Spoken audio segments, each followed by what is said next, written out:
Bueno, los socialistas vascos queríamos mostrar nuestras más sinceras condolencias por el fallecimiento de Iñaki Azkuna, que probablemente ha sido un alcalde difícilmente sustituible en Bilbao, ¿no? Que ha marcado un antes y un después en la política vizcaína y cuya figura, desde luego, trasciende de lejos la del propio Ayuntamiento de Bilbao,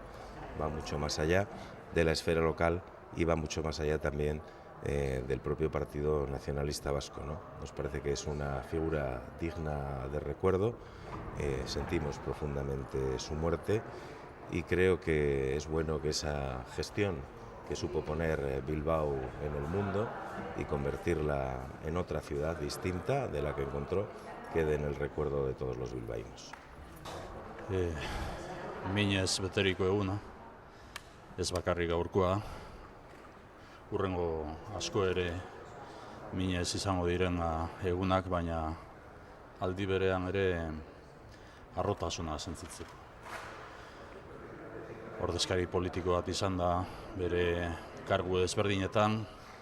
politikaren duintasuna erakutsi egin du bere ibilbidean, eta hori da gure bidelagun eta eredugarria izango dena betirako.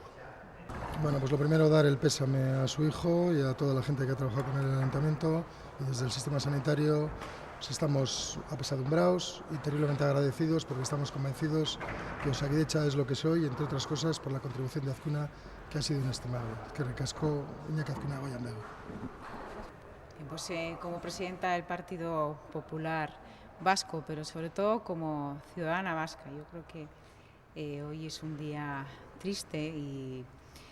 es de esos momentos en los que se recuerda a personas como Iñaki Azkuna y desde la política tratas de ver, ¿no?, toda su trayectoria y sobre todo a mí lo que me parece es que estamos ante una persona que ha demostrado